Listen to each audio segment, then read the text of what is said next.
PDP के तरफ से काफी अटैक्स जो हैं एनसीए के तरफ होते रहे।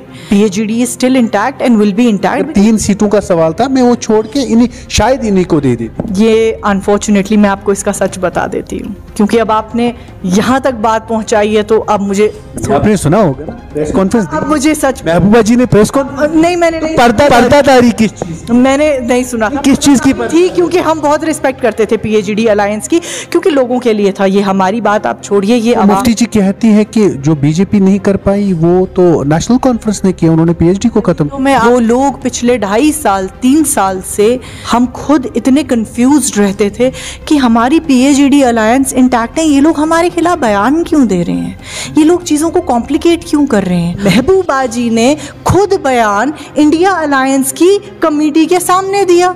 अब भाई आप बम्बई में आपने उनको एक बात बोली, उन्होंने जब डिसाइड कर दिया उसके बाद कि नहीं भाई these people are in a better condition, they can obviously we are in a better position, तो यार एटलीस्ट ये 3 सीटें हासिल तो हो पाएंगी। कश्मीर आके उन्होंने कुछ और बयान दे दिया। मतलब हमारे लिए भी थोड़ा सा शॉकिंग था कि ये हुआ क्या। लेकिन यहाँ की पॉलिटिकल पार्टियां जो है तैयारियों में लगी, मगर वहीं पे हमने देखा कि यहाँ की पॉलिटिकल पार्टियां एक दूसरे के ऊपर इल्जाम तराशी करते हुए भी नजर आई। ये मेरे साथ है नेशनल कॉन्फ्रेंस के additional spokesperson Sara Hayat Shah ji. बहुत बहुत शुक्रिया ma'am. PDP people's alliance Gupkar declaration में साथ, इंडिया अलायंस में साथ, मगर आप उमर अब्दुल्ला साहब की प्रेस कॉन्फ्रेंस में उन्हें साफ तौर पे पीडीपी को अलग कर दिया। उन्होंने ट्विटर का जिक्र किया जो इल्तिजा मुफ्ती ने किया था, तो उसके बारे में उन्होंने इनडायरेक्टली कहा जो गुलाम नबी आज़ाद साहब के साथ खड़े होते हैं और हमारे बारे में कहते हैं तो हम उनके साथ कैसे रहे। देखिए अनफॉर्चुनेटली पिछले 2-2.5 साल से हमने देखा कि पीडीपी के तरफ से काफ़ी अटैक्स जो हैं एनसीए के तरफ होते रहे। हालांकि PhD is still intact and will be intact, because PhD है वो हमारे ये छोड़िए आप ये इलेक्टोरल अलायंस वगैरह ये छोटी चीज़ें हैं।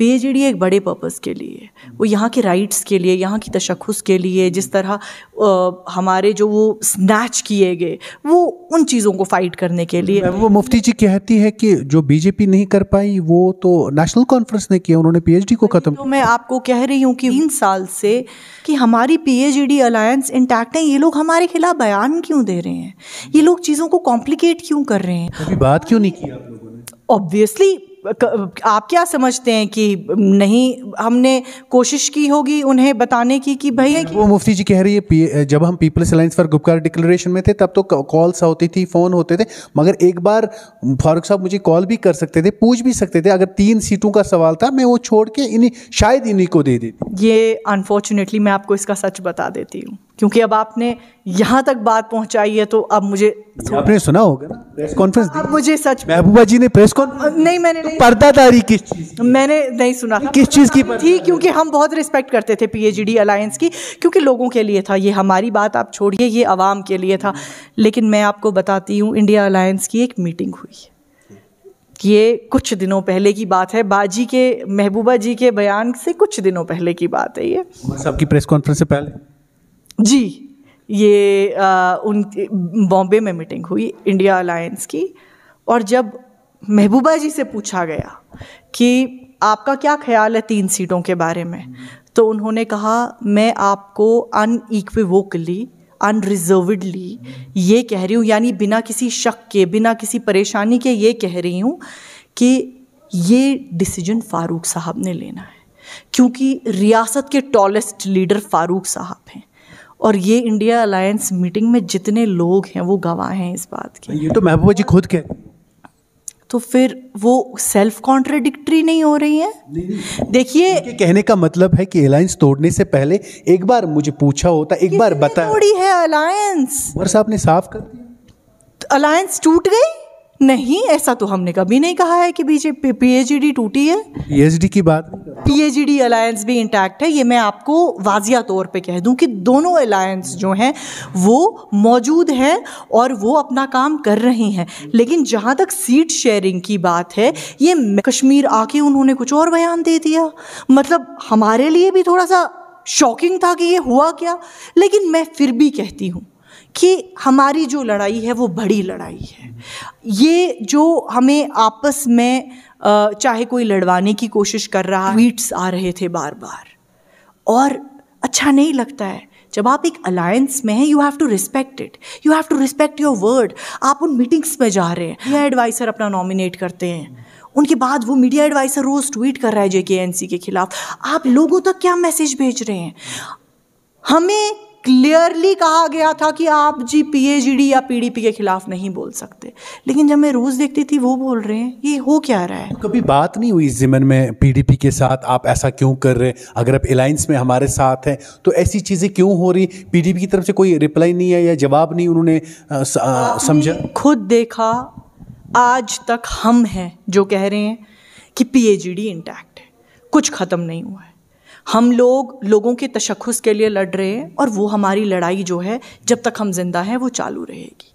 अब चाहे इसमें हमारे कमर में कितने ही चाकू भोंके लोग, हम आगे बढ़ते जाएंगे। जो महबूबा जी की बात है, महबूबा जी ने प्रेस कॉन्फ्रेंस में कहा सीट शेयरिंग के लेके बात हुई। अगर 3 सीटों पे NC लड़ती है, ये स्ट्रांग थे, मुझे कोई दिक्कत नहीं थी 3 सीटों पे, मेरी ऐसी कोई बात नहीं थी। मगर मुझे एक बार बोला नहीं गया, मुझे फ़ोन कॉल नहीं किया गया, मुझे बताया नहीं गया कि अलायंस टूट रही है, ये चीज़ें हो रही हैं। मगर आप सीटों की जो शेयरिंग है वो कश्मीर में नहीं हुई, वो हुई बाहर। जब मीटिंग हुई बॉम्बे में, वो यहाँ नहीं हुई। तो जब इंडिया अलायंस की मीटिंग है, वहाँ काफ़ी मुल्क के बड़े लीडरान बैठते हैं। सारा जी, आपको समझ क्या आ रहा है फिर ये सब क्या था? देखिए, मैं आज भी आपको, तो मुझे नहीं पता है वो किससे कॉल एक्सपेक्ट कर रही थी।